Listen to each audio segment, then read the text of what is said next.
Elon Musk is now worth $167 billion. And depending on when you're watching this video, he could very well be worth even more.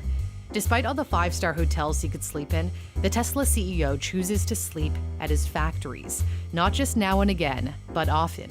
That's what he did during his recent visit to the Gigafactory under construction in Berlin, Tesla's first vehicle factory in Europe that will start turning out Model Ys this year. Where do you sleep tonight? Tonight's in the factory. In the factory, not in a hotel. Well, technically a conference room in the factory, but yeah. You sleep in a conference room in the not finished factory tonight? Yeah, it gives me a good feel for what's going on. Alone or? Yeah, I assume so. Is this an invitation? Kidding aside, he's been doing this for years, including camping on the roof of Tesla's battery factory in the Nevada desert. And he showed CBS exactly where he slept at Tesla's manufacturing plant in Fremont, California. I sleep on the couch over there. Last time I was here, I actually slept literally on the floor because the couch was too narrow. When things get really intense, I don't have time to go home and shower and change, so I just sleep here. Saving time isn't the only reason he sleeps at work.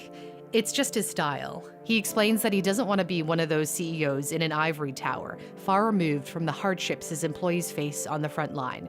He says he wants his pain to be worse than theirs. There's no question his employees have had to endure a lot to get Tesla to where it is today. The company delivered nearly 500,000 cars in 2020, a stunning achievement considering it was just a month away from bankruptcy a few short years ago as it struggled to mass produce the Model 3.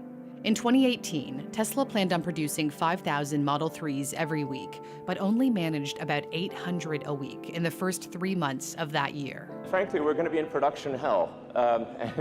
Welcome.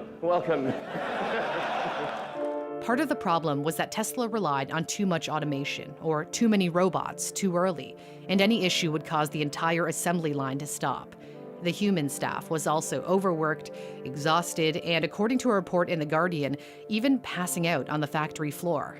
In response to this article, Musk said he cared deeply about the health and safety of his employees and emphasized that Tesla's safety record had improved significantly since then. But shortly after, Tesla was hit by another claim of high injury rates at the factory. So Musk responded with an all-staff email that's been applauded by leadership experts. He wrote, "No words can express how much I care about your safety and well-being. It breaks my heart when someone is injured building cars and trying their best to make Tesla successful." He went on to say he'd meet with every injured employee and would go down to the production line and perform the same task that they perform. It's not certain whether he actually met with every single injured person, but this hands-on approach was clear evidence that he's willing to put himself at the very heart of problem solving. And sleeping in factories could go a long way toward inspiring his employees to make Tesla an overwhelming success by helping the world transition to sustainable energy. Tesla aims to produce 20 million cars a year by 2030. That's 40 times what it produced in 2020. Only an insane amount of hard work will get Tesla there. Musk says at times he's clocked in more than 120 hours a week, a work ethic that he adopted early on. When he and his brother Kimball founded their first company, Zip2, which was like an internet version of the Yellow Pages, they only had one computer, so the website ran during the day while they coded at night. They also slept at the office because they didn't have an apartment, and luckily they could shower at the YMCA. He doesn't expect his employees to camp out at work, but does expect them to spend a lot of waking hours there. During that painful production ramp-up of the Model 3, staff were working 100 hours a week. That's the equivalent of 14 hours a day, 7 days a week. Critics say he pushed his workers to the brink. Musk said there was no other way to meet Tesla's production targets. The company bounced back and exceeded its delivery goals in the second half of 2019. Tesla is now the most valuable car company in the world as the stock price continues to soar. Musk's rocket company, SpaceX, is also soaring, literally, as it tests out prototypes of the massive Starship system that plans to send people to the moon and Mars. Even though his company's futures look bright, the CEO says it's no time to slow down. He once explained that if someone is working 50 hours a week and you're working 100, you'll get twice as much done in the course of a year and be that much further ahead. Perhaps this mentality is the reason that on Glassdoor reviews, only 65% of Tesla employees recommend working there, compared with 85% who recommend Apple. That doesn't mean people don't want to be hired at Tesla. They just recognize it's a demanding place to work.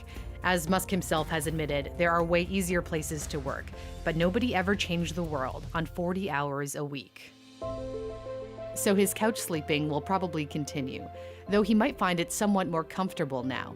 A YouTuber named Ben Sullins started a GoFundMe to get Musk a bigger couch. A furniture company caught wind of it and offered one up for free. The money raised ended up going to charity. So when do you think Tesla will be able to produce 20 million cars a year? Do you think it'll happen by 2030, earlier or later? Let me know. And if you like what you saw, as always, give it a like and don't forget to subscribe to my channel. And thank you very much to my patrons for your support. I'm Cindy Palm, and I'll see you next time.